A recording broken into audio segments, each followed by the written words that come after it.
No, I really never met him. But at IIM Ahmedabad, one of my colleagues once mentioned about him, and I was writing a book. The title of my book is Economic Sutra. So I was looking at ancient Indian economic thought. So a lot of in knowledge system, lot of has been written in science and technology and many other aspects, but nobody has really looked at the economics or the economic principles what there were in the ancient times. And while I was looking for that, a colleague of mine comes to me and Satish, read this book. Here it is, and that was Breaking India book. And I read that book. And it was fascinating, and it was fascinating for me in two aspects. By the way, studied my high schooling in state language in Marathi medium, and I have seen how difficult it is to convey your ideas in English to English speaking community. And it was just not me. And over time, of course, we keep doing our education. You go up to PhD, and then so therefore you catch up on English. However, I figured out that there are many things in India. It could be sadhus, sannyasis, or yogis, and they have so much knowledge with them. And of course, there is textual material also there, ancient material. But we are probably unable to convey to the world what it is about. And you need to use the right jargon, right English nuances had to be brought out. And when I started reading Mr. Malhotra's books, I said, this is the man who is bringing it all this to the fore in simple English, and which can, connect both Indians and non-Indians. I think to me that was a great thing that has happened. Nobody has attempted this before. It's like a new Manu for me. I mean, the books that he has written, and I was really impressed. That was the first thing that I got connected with him. And later, once I teach a course here in IIM Ahmedabad on economic ideas from ancient India, and I invited him to come as a guest speaker whenever he happens to be in India. But then COVID year just swept away everything. So, but he did address my students on Zoom, and that's the connection I have with him. But personally, I never met him. So I think what he has done is he has told the rest of the world that look, there is enough knowledge in India which has not gone to the West, or whatever has gone there. I think I like his words. He says that the Western scholars digest what the Indians have done. And, I think he gives a simile of a tiger eating a goat. If a tiger eats a goat, tiger doesn't become goat, it becomes a stronger tiger. And that's how the Western civilizations borrowed many things from us. For example, whether it's Vipassana or mindfulness, all of a sudden now newly we are discovering these words coming from the West. But transcendental meditation, I think Maharshi Mahesh Yogi was the one who talked about it. Or if you talk about, multiple intelligences, Yogi Arvind talked about it. Even Neil Karoli Baba, I think I have heard that he was talking about emotional intelligence. Yoga, now it has become, of course, a common currency everywhere. But I hope we don't lose the transcendental thing that is there in the yoga. It should not become calisthenics. You know? And I think that was the contribution. I think he made sure that people understand that things have come from India to the US. And when they talk about intellectual property rights, they have never been honest in giving that intellectual property right to the knowledge that came up in India. I think that's one of the other second contribution, I think, extremely important that Mr. Malhotra has done. I think I would like to mention the book Sanskrit Non-translatables. I appreciated it extremely. For, my mother was a Sanskrit scholar, but what happened during the British time or just after the independence, Sanskrit was taught in English. So my mother had good command both over English and Sanskrit. And then there was a fervor afterwards that we should learn in our state languages. So they put me in a Marathi medium school, and I would complain to them that look, you are able to go back and forth in English and Sanskrit, but I'm not able to do it. And it took me quite some time, to do that. So I think many times we are unable to translate what exactly we mean by the Sanskrit terms. For example, moksha, is it salvation? Salvation means completely different in the Western thought. And there are so many things of this kind. And therefore, that book really helped me a lot. I think this was a great contribution.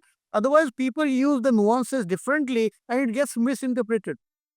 And starting from, of course, whether Varna, what is Jati, we are unable to explain to rest of the world. We ourselves don't know.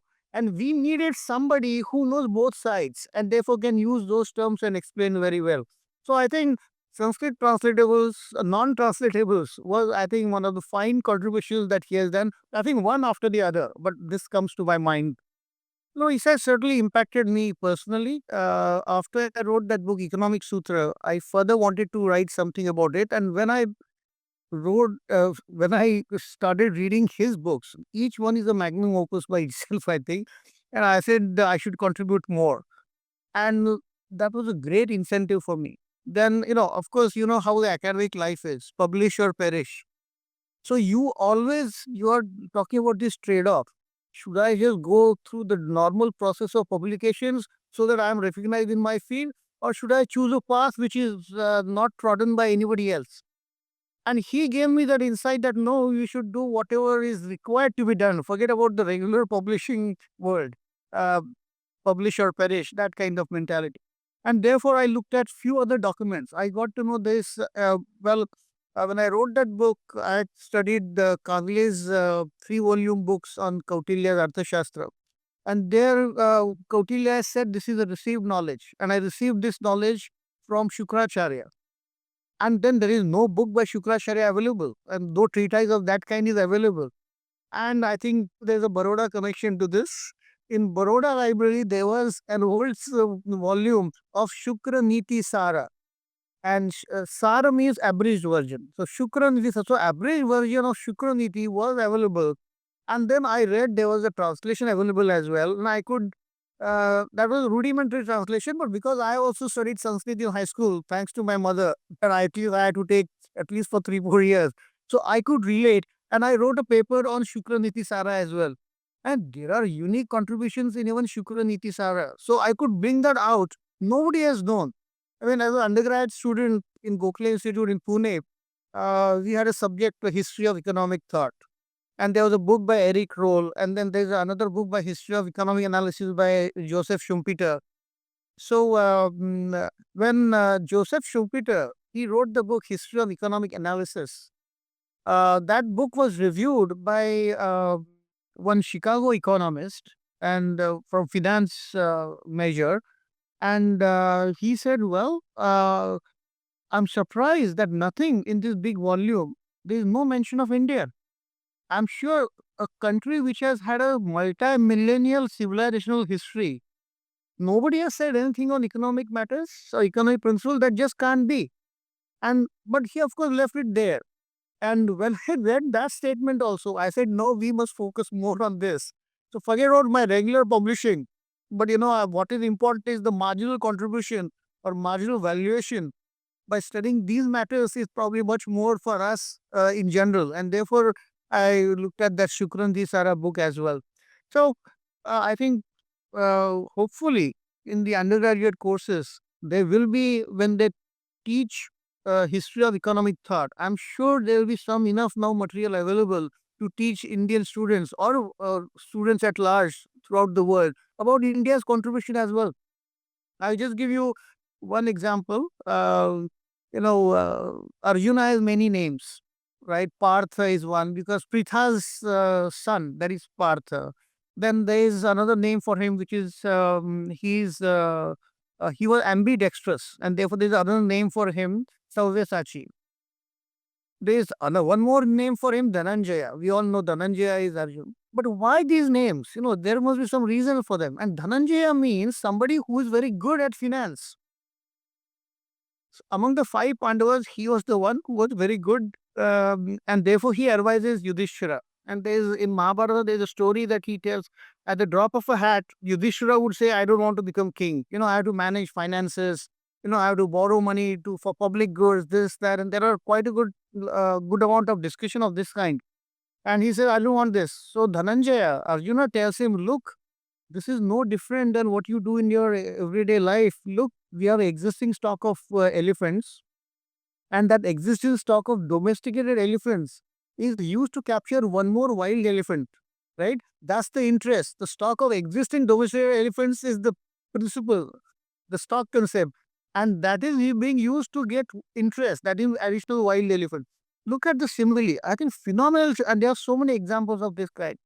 I don't think I would have gone deeper into this I think the motivation was coming from Mr. Malhotra that, I think there are so much and I kept reading. So there is always a trade-off. Should I do the regular stuff that I do or I should focus on this?